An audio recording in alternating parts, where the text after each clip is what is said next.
enjoyed this. Yes, very much. It was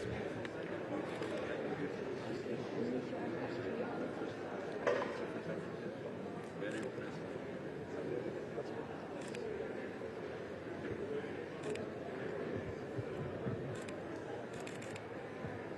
Thank you.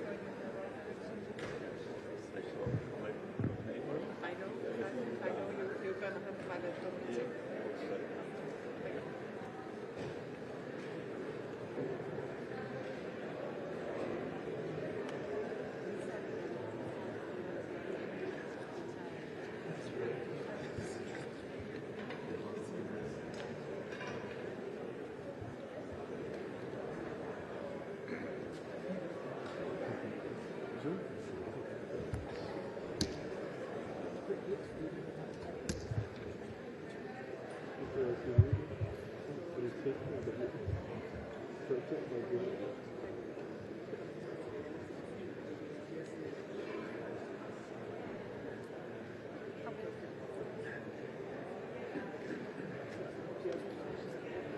So the transmission back?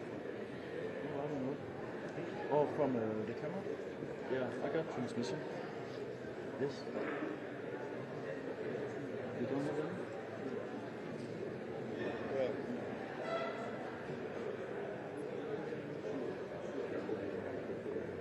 takes 5 minutes. You want to connect to us? You want to connect? Do you have a... Oh, I don't have a... I it's wireless. just tried to connect it.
Yeah.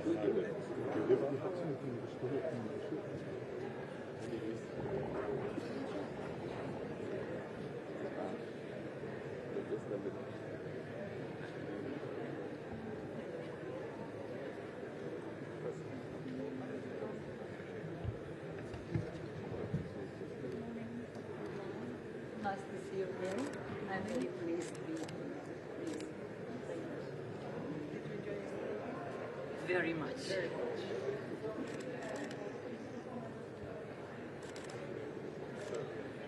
Thank you.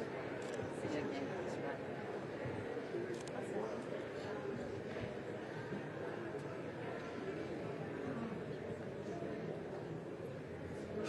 For permission.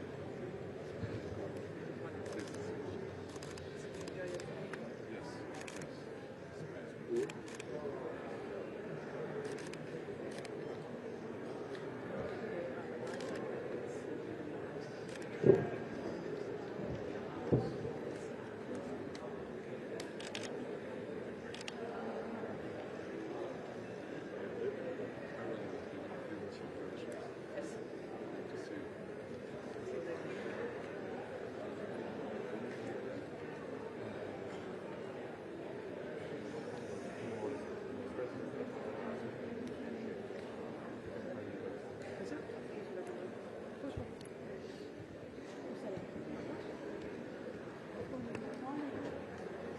Sunflowers. Isn't it beautiful?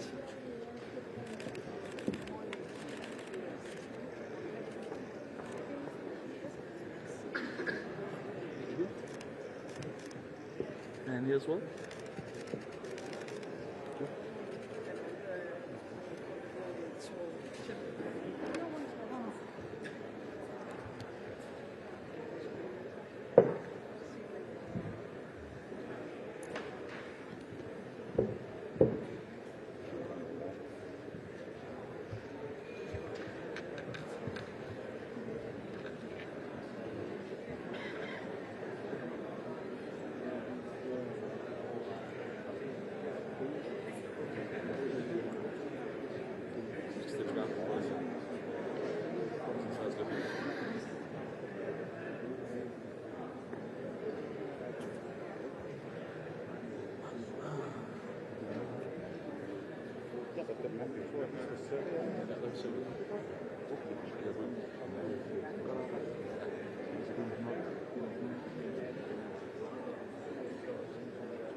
Ja, du er officielt på vej.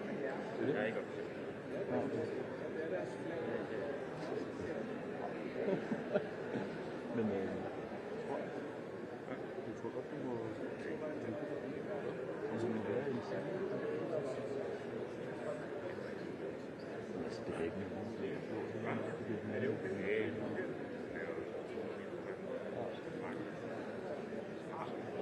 Ikke bare 22, 24.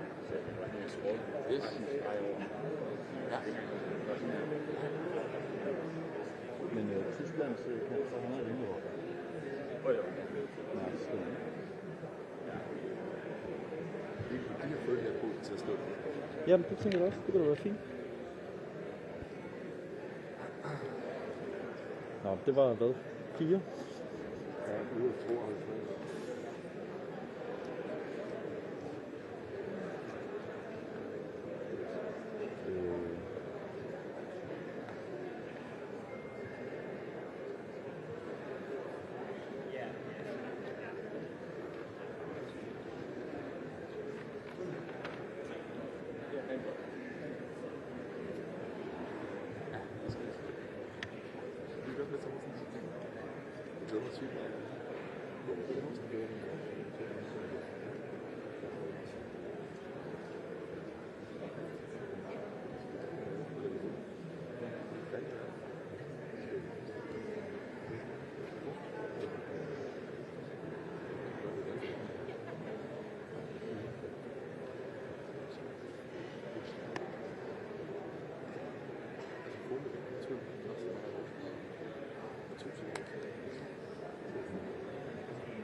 Det er arbejdsmål, der ved det.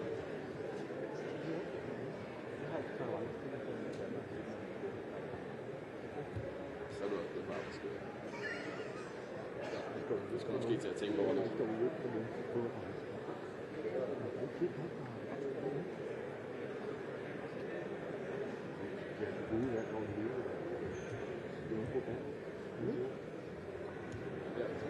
Så er det også fint for dig.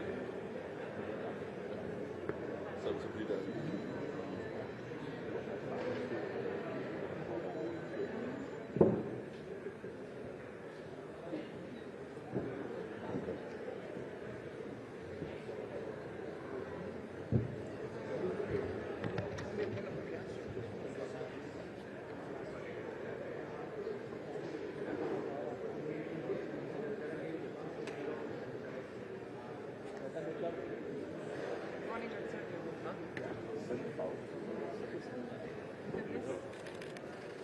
Good morning. Good to see you. Yes. Okay. And here's what? Thank you.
it here in your camera?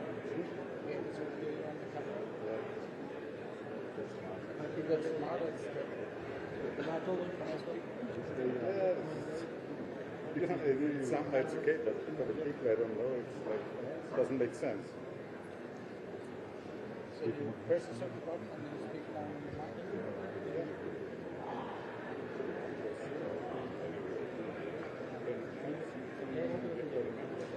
So you're sending a memo? Okay, I thought it was a direct line like a telephone. Like you're sending a memo. Yeah. Direct line would be really good. Yeah, but you can do everything. Yeah.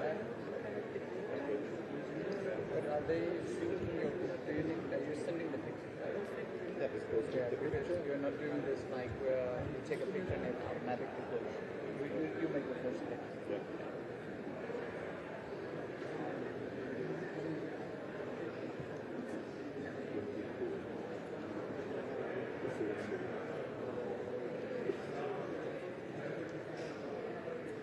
Sometimes this is nice.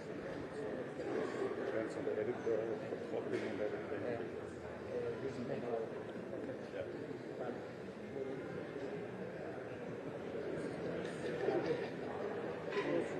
Who's that? Sorry. Det går nok. Jeg kan sgu meget godt lide dig sådan lidt. Det er super fedt med lag. Det gør det bare sådan endnu mere underligt. Jeg er vild med det.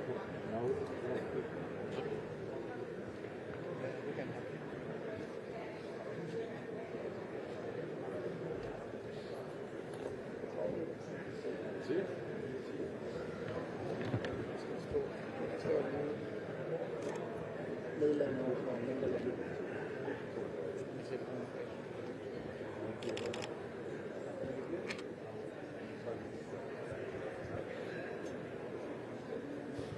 Good morning.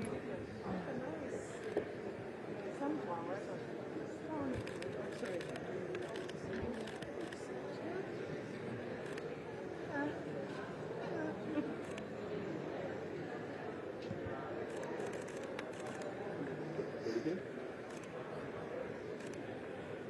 And yep.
Det står bare som en Snapchat.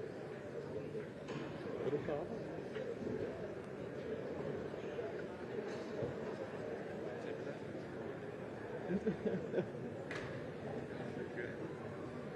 Hvor langt er det? Jeg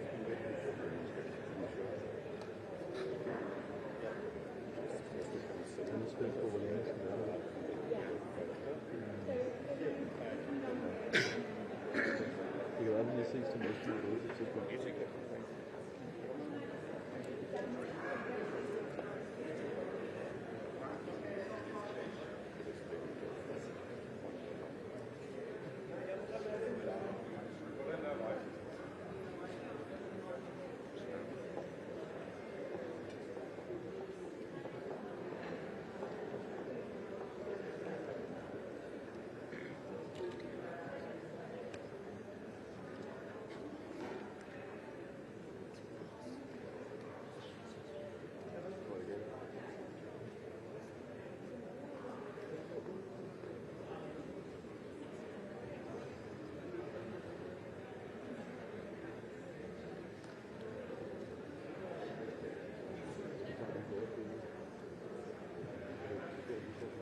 Good morning, Kia. How are you? You've got to stand and greet everybody.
Yeah, we're going to have one. I'll see you. Thank you so much.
you. Vielen Dank. Thank you for having us. Thank you. And over here, please. Thank you very much for that as well. That's very much appreciated.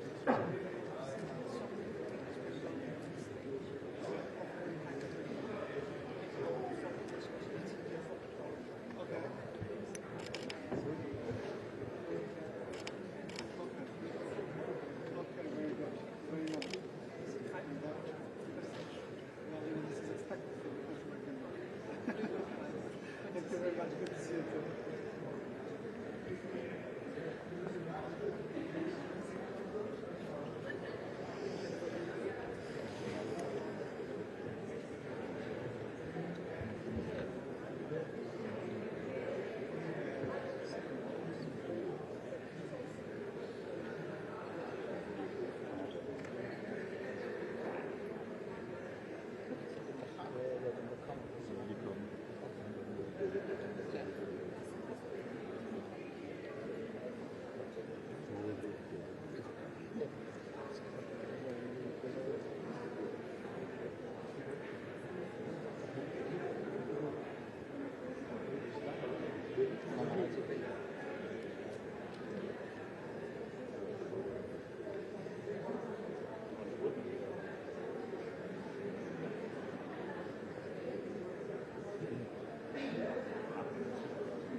Morning, Bas. Morning, once again. No hug Hugging, no kissing. That's Nordic. Here.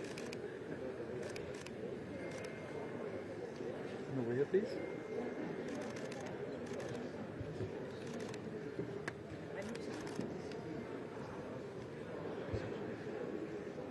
I didn't say anything. I don't believe in public technology.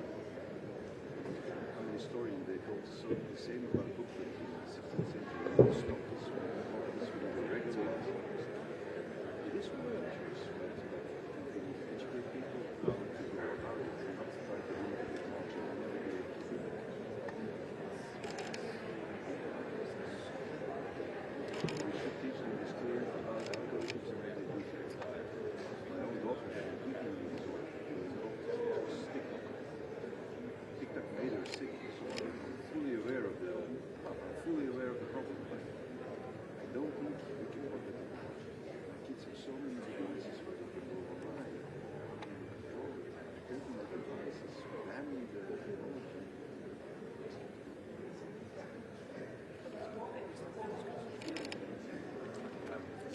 These have to go.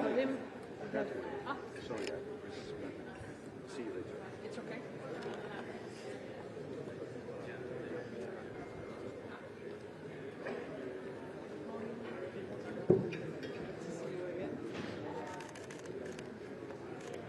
Here. And here, please.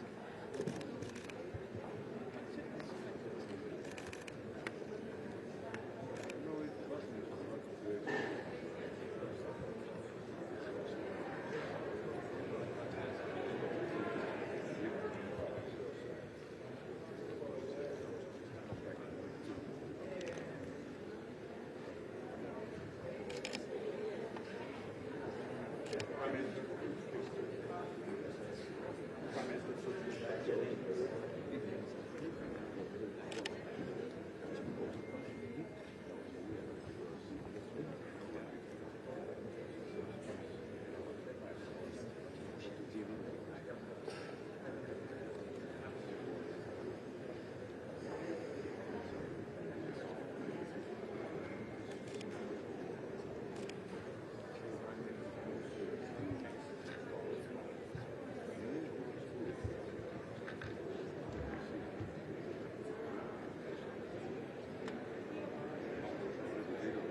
Thank you. This one. See you later.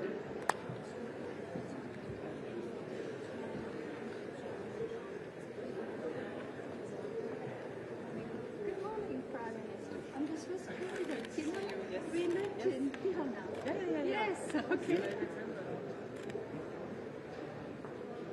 And over here, please. Thank you. It's such a pleasure to be here in Denmark. Thank you for the invitation. Thank you.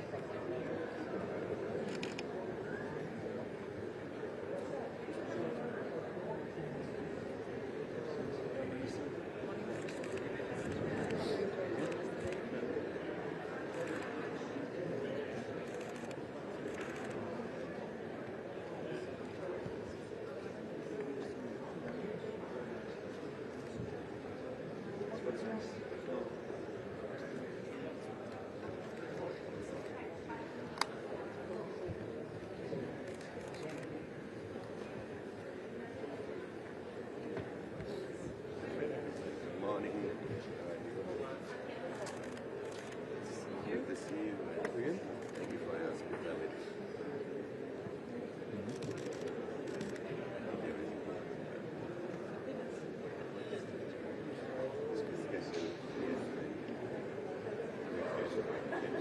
Finish.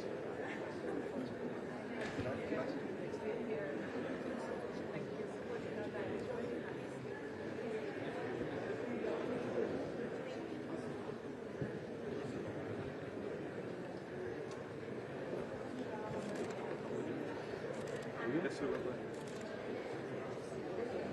And here.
Is over here.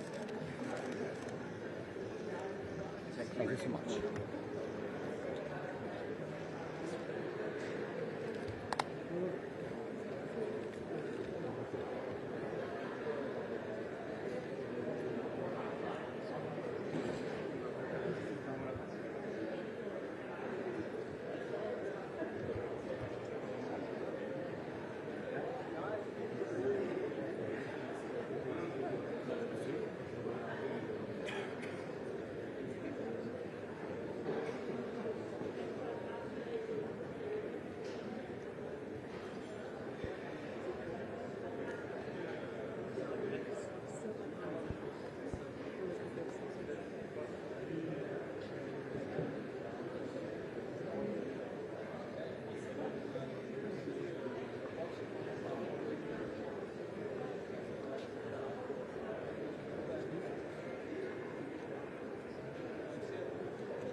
Și chiar dacă au fost nuanțe pe discuția asta, se merge pe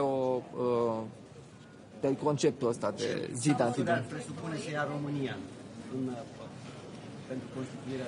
Nu. Aici a fost o discuție politică care s-a dus în ultima ei parte și pe partea de finanțare. Pe chestiunea operațională sunt miniștri de apărare care se întâlnesc mult mai des decât se întâlnesc liderii țărilor. În câteva luni. Mulțumesc. Sorry? We had only one and we tried, didn't keep it. But if we will have another ones, yes.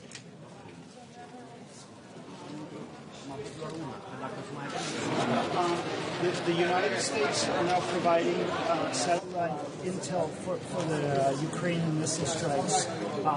What do you make of that? Do you see President Trump changing position once again? I think, we all know that at the end of the day that whatever happens in Ukraine has to be with the support of the U.S. And I think everyone here in Europe has looked positively towards any such developments from President Trump. So I'm going to say I'm positive moving forward, yeah. But is it a new president, you think? New president? Okay. What a new position for the president. I think we have definitely seen positive developments from the U.S. in the last days. So I'm hopeful. Yes. Thank you.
Very good. Good morning, and I'm happy to be here. I want to thank Denmark for organizing this. I think it is now 7th European political community. Of course, with everything going on now, when it comes to our collective security, how to keep our skies safe, how to make sure that Ukraine stays in the fight as strong as possible now, but also to be in the best possible position when hopefully one day peace talks will start. It is important to come together, to chart a course. And the dinner last night was very successful, hosted by the King and Queen of Denmark. We discussed a lot of issues, and we will continue doing that today. So thank you for being here, and myself, happy to be here also. Secretary General, what are the things that... A bit louder, sorry. What do you say to those to say NATO are not moving quickly when supporting defence, supporting Ukraine? Well, but look at the NATO summit in The Hague. We committed to this staggering 5% of defence spending. Look what happened with the airspace incursions in Poland and Estonia.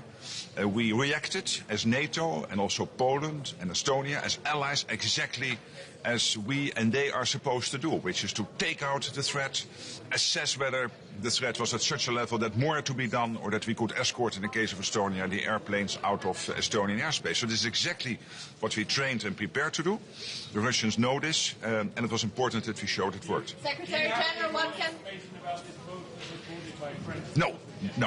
Well, can Ukraine contribute to better protect Europe against hybrid threats? Oh yes, Ukraine is, if that is your question, I understand your question correctly, Ukraine is of course a powerhouse when it comes to innovation, insights, for example when it comes to anti-drone technology, anti-cyber threats, etc. And the fact that Ukraine is now helping in Denmark, in Poland, NATO overall, to basically share its insights gained over more than 3.5 years of this terrible, full Russian onslaught, unprovoked, is very important. And we have this joint center, as you know, Ukraine, NATO, in Poland, JTEC, where we capture all the lessons Ukraine is able to share from their insights on the war effort. How do you think the Danish government... in order to hit targets? We never speak about intelligence. How do you think the format still relevant when there are so many different countries, even countries like Georgia, were close to Russia? You gave your answer to that question. And the answer to the question is, it is exactly the strength of the EPC that in addition to the NATO summit, in addition to the European Council meetings with the 27 EU leaders, that we have this format to come together, to chart a course, but also to dialogue in bigger and smaller formats. Final question. Yes. Do you think the Danish government has prepared itself enough for the threat from Russia? Absolutely. I have the highest confidence in Denmark. You are really leading the pack when it comes to defense spending, when it comes to making sure that Ukraine is in the best possible position to defending yourself. So yeah, my answer is yes. Thank you so much. What are your responsibilities with the drone war?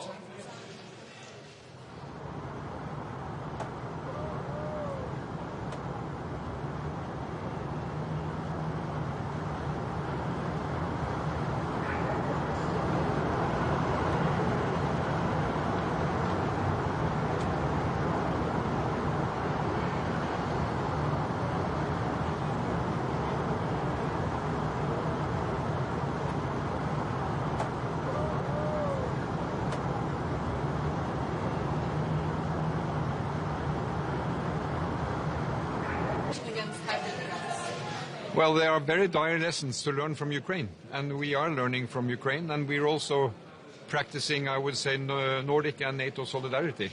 So when Denmark made a request to Norway to have anti-drone detection capacity, it was a very obvious decision for us to provide that equipment. Are EU countries too weak? Because you have Norway, you have UK, you have Ukraine helping to secure the space here in Denmark. Is the EU too weak?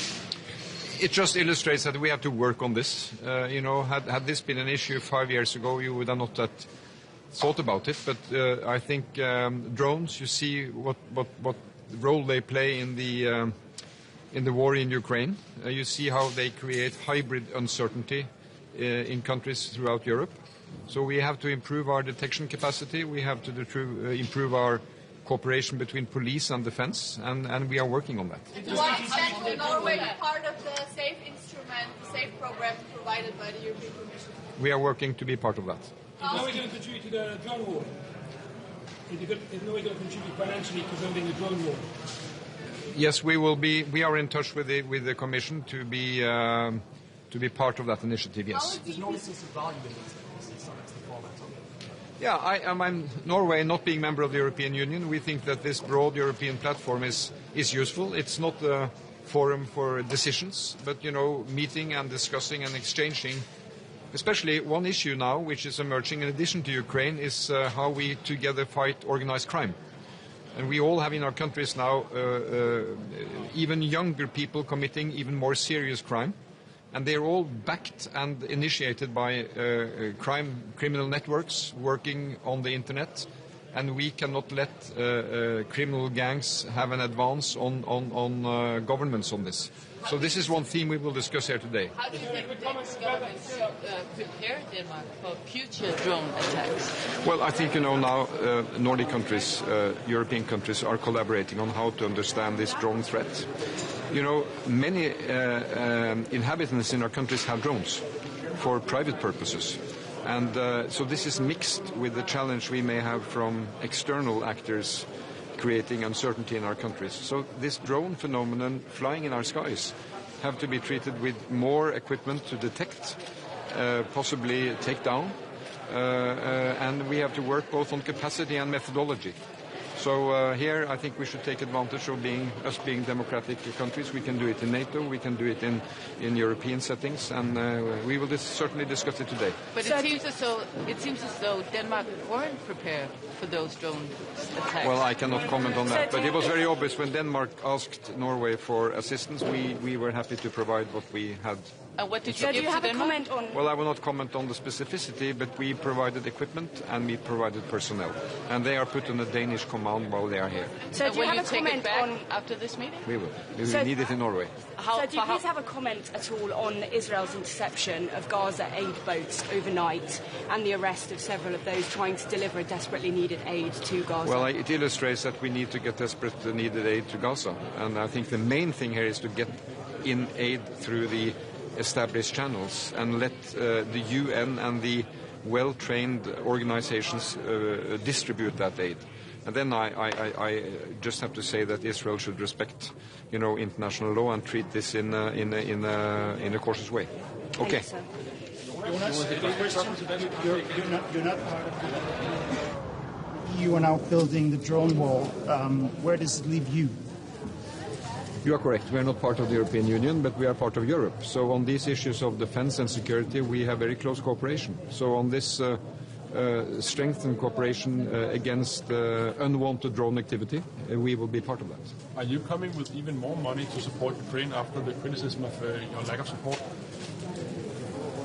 We provide this year almost $8 billion in 25, same sum for 26. I think that's a very significant sum. I just met President Zelensky today. I think what you see now in support to Ukraine is that it is gradually becoming more and more Northern European and Nordic. And we will continue to maintain a high level, but we also need to get other countries to chip in. Do you agree with the criticism that you were a bit too slow? No, I don't agree with that. We have been consistent from the start with very substantial support. And we are also very focused on providing what Ukraine asks for, what they need. And that is what we will continue to do. Jeg vil gerne svare på dansk. Du kan svare på norsk. Den danske statsminister har sagt op til topmøderne her, at vi befinder os i en tid, der minder om tiden op til 2. verdenskrig, mellemkrigstiden. Er du enig i den analyse? Enhver tid får sin historiske karakteristikk, og jeg tenker at vi skal forstå vår tid ut fra den tiden vi nå lever i. Som vi sier, historien gjentar seg aldri, men den kan rime, den kan gi noen leksjoner. Og Jeg er mest opptatt av at vi nå forstår hva denne tiden består i. Og der handler det om å gi støtte til det landet som er angrepet i en fullskala invasjon, Ukraina. Det handler om å samarbeide mellom demokratier mot sammensatte hybride trusler. Og så handler det om å finne løsninger for at landene igjen begynner å snakke med hverandre. Det er vår tids utfordring. Det kan virke som om, at vi i Europa er et skridt bagud hele tiden. Hvordan kan vi komme til at komme et skridt foran? Hvordan kan vi sørge for, at vi ikke, for eksempel i forhold til dronetruslerne, de hybride trusler, at vi er godt nok rustet, garderet til at kunne håndtere det, der måtte komme, de trusler, der måtte komme i fremtiden? De hybride truslene er utfordrende, for de er nye, og de visker ut skillet mellom et angrep og en usikkerhet. Våre borgere har jo veldig mange droner.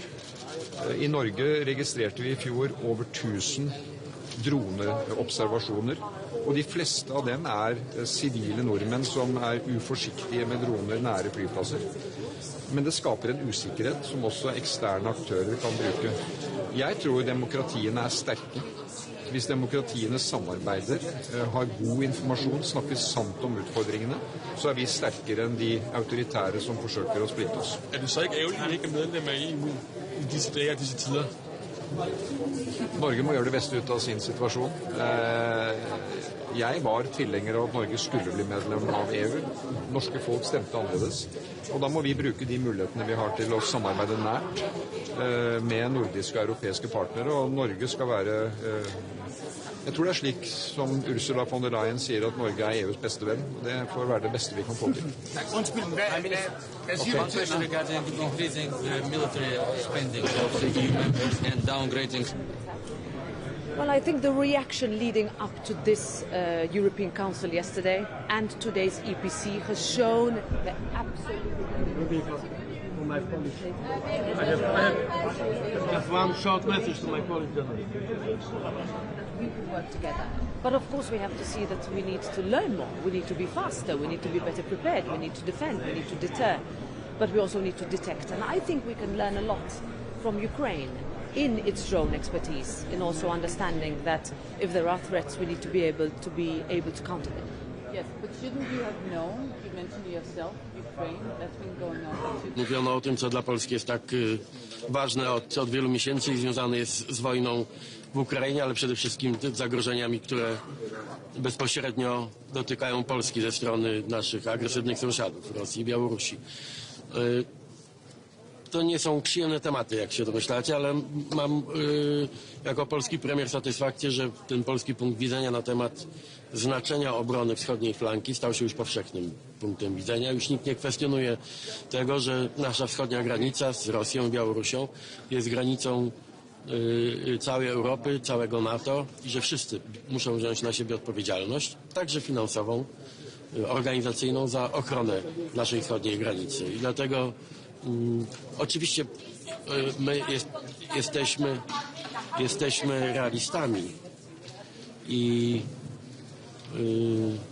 ja uprzedzałem naszych partnerów, że my nie mamy jakichś oczekiwań, że powstanie na przykład ściana dronowa, czy ten mur dronowy na naszej granicy, który w 100% wyeliminuje jakiekolwiek zagrożenia. Pojawiły się głosy, na przykład kanclerz Merz mówił, że on uważa, że ta idea drone wall nie gwarantuje nam 100% skuteczności. Moja odpowiedź była bardzo szczera i dość, powiedziałbym, tak brutalna w swojej szczerości. Jeśli ktoś będzie szukał 100% metod, 100% gwarancji bezpieczeństwa, to niczego nie znajdzie. My musimy dzisiaj jako NATO, jako Europa szukać metod maksymalnie zwiększających nasze bezpieczeństwo. I te inicjatywy, o jakich rozmawiamy i jakie de facto zostały przyjęte, niezależnie od głosów sceptycyzmu czy ostrożności. A więc drone wall, czyli ten mur dronów, który ma wielowarstwowo chronić naszą granicę przed naruszeniami przestrzeni powietrznej, przed aktami agresji i Eastern Flank Watch, czyli system patrolowania wschodniej granicy Europy. To będzie się wiązało w przyszłości z nakładami, z inwestycjami także w nowoczesne technologie. Polska de facto zaczęła to już robić, ale dla mnie jest ważne, że staje się to wspólnym zadaniem i wspólnym obowiązkiem dla całej Europy. A czy Francja i Niemcy odebrały to jako konkurencję dla ich projektu takiej tarczy europejskiej? Ten mur dronowy, to spotkało się z tego powodu z oporem? Nie. Nikt w ten sposób tego nie formułował. Jak Państwo wiecie, jest sporo tych inicjatyw multilateralnych czy bilateralnych, które grupuje po kilka państw na rzecz obrony tej przestrzeni powietrznej, tej europejskiej kopuły. Pierwszą taką inicjatywą była inicjatywa, jaką zaproponowałem Francuzom i Niemcom w 2014 roku, kiedy zaprosiłem kanclerz Merkel i prezydenta Hollanda wtedy do Warszawy w czasie pierwszej agresji rosyjskiej na Ukrainę, żeby robić taką europejską tarczę powietrzną czy kopułę, przynajmniej w tej części Europy, i wtedy bez reakcji. Trochę udawali wszyscy, że tak, ale de facto nie podjęto żadnych działań. Niecałe 2 lata temu zaproponowałem wspólnie z greckim premierem Mitsotakisem, wysłaliśmy taki wspólny list do wszystkich liderów, aby poważnie pomyśleć o paneuropejskiej obronie przestrzeni powietrznej. Reakcja była już bardziej, powiedziałbym, konkretna i pozytywna, ale dopiero tak naprawdę to bezpośrednie zagrożenie prowokacjami rosyjskimi chyba obudziło resztę Europy i dzisiaj nikt tego nie kwestionuje. I nikt nie kwestionuje tego, że ta polityczna odpowiedzialność spoczywa na wszystkich. Natomiast wiecie, będzie konkurencja. Jeden ma jakiś biznes, jeden ma jakąś swoją produkcję, jeden kraj jest bardziej zaawansowany. Każdy będzie myślał o tym, żeby chronić bardziej swoją przestrzeń. Ja to wszystko rozumiem, ale z naszego punktu widzenia to, co jest ważne, że wszyscy wiedzą, że wschodnia flanka jest odpowiedzialnością wszystkich, także Niemców i Francuzów. Tego nikt nie kwestionuje. A co dziś? Jakie najważniejsze zadanie na tą europejską wspólnotę polityczną? Jak wiecie, cały czas też i to w kuluarach ta dyskusja była prowadzona również, w jaki sposób wesprzeć Ukrainę po oświadczeniu prezydenta Trumpa, które wszyscy czytamy mniej więcej tak samo. Ja o tym też już informowałem, że z jednej strony ta zmiana nastawienia na bardziej, powiedziałbym, proukraińskie ze strony prezydenta Trumpa daje powody do optymizmu, że to wsparcie dla Ukrainy będzie coraz intensywniejsze. No, ale też wszyscy wiemy, że nie od dziś Ameryka oczekuje dużo większej aktywności też finansowej Europy. Więc nie oszukujmy się, jeśli chcemy, żeby Ukraina dalej trwała w oporze przeciwko Rosji, a Polska jest krajem, który przede wszystkim powinien dbać o to, żeby Ukraina była w stanie dalej bronić się przed Rosją, to musimy także umieć zorganizować masywną akcję finansową. Znaczy, mówiąc krótko, jeśli mamy kupować, a tego oczekuje nasz amerykański partner, jeśli mamy finansować broń amerykańską dla Ukrainy, to trzeba to zacząć organizować. O tym też rozmawiałem z przywódcami i sekretarzem generalnym NATO. Jeszcze jak pan premier skomentuje kwestię przedłużenia do kwietnia kontroli na granicy z Niemcami? Cały czas jest zagrożenie przepływu migrantów? Zdecydowaliśmy się na wprowadzenie kontroli na granicy z Niemcami ze względu na te przypadki przekierowywania. One nie były liczne, ale jednak bardzo irytujące i budziły wiele emocji także po naszej stronie. Przesyłania migrantów, tych nielegalnych migrantów na polską stronę, więc to się skończyło. Mamy tutaj pełną jasność. Jak wiecie, metoda, jaką przyjęliśmy, ona była nakierowana na to, aby wyeliminować tę przepychankę na granicy dotyczącą właśnie nielegalnych migrantów. Ta sprawa została właściwie już załatwiona. Znaczy, mówiąc ludzkim językiem, Niemcy nam już nie mogą przesyłać niezgodnie z przepisami żadnego, nawet pojedynczego nielegalnego migranta. Więc tę sprawę udało się załatwić. Natomiast te kontrole nie są jakoś przesadnie uciążliwe z punktu widzenia normalnego ruchu. Bardzo o to zadbaliśmy. Rozmawiałem o tym z kanclerzem Merzem, żeby obie strony robiły to w taki sposób, żeby to w możliwie niewielkim stopniu dotknęło przede wszystkim ludność po obu stronach granicy, dla której przekraczanie granicy jest czymś codziennym. I wydaje się, że ja nie mam sygnału, żeby to jakoś dramatycznie wpłynęło losy ludzi mieszkających po obu stronach granicy. Także tak, będziemy nadal korzystać z tej kontroli, żeby już nie wrócił ten mechanizm przesłania do Polski migrantów. Czy rozmawiał pan z Viktorem Orbanem, który publicznie pana skrytykował przed szczytem, że pan próbuje wciągnąć Unię także w wojnę z Rosją? Jeśli chodzi...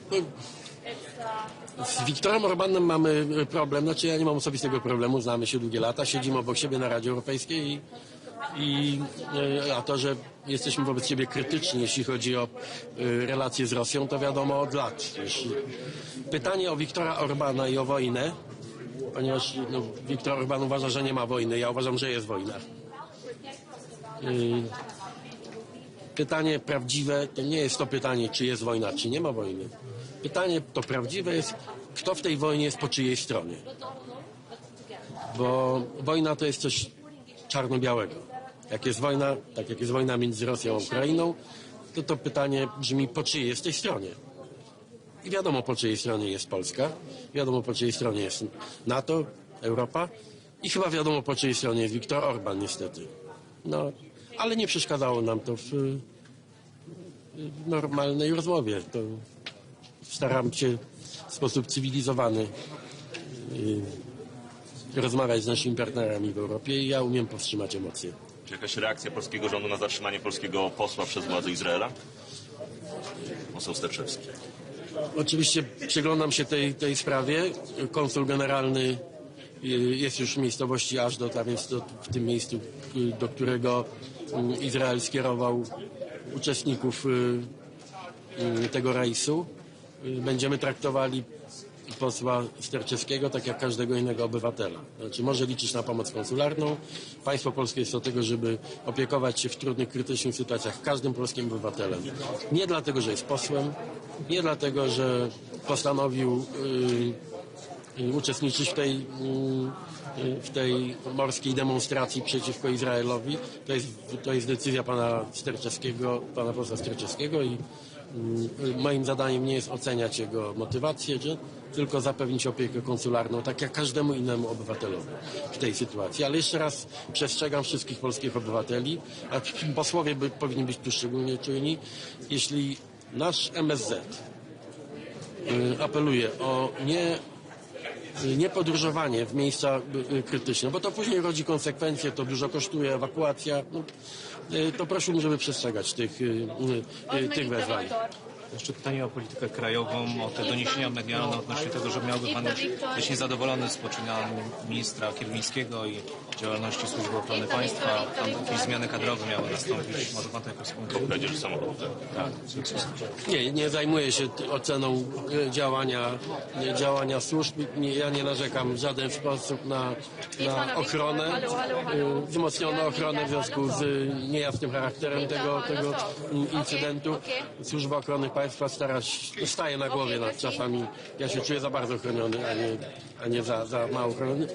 No, zdarzają się czasami takie dziwne sytuacje, ale nie. Jak ja jestem z kogoś niezadowolony, przepraszam, nie chcę, żeby to zabrzmiało arogancko.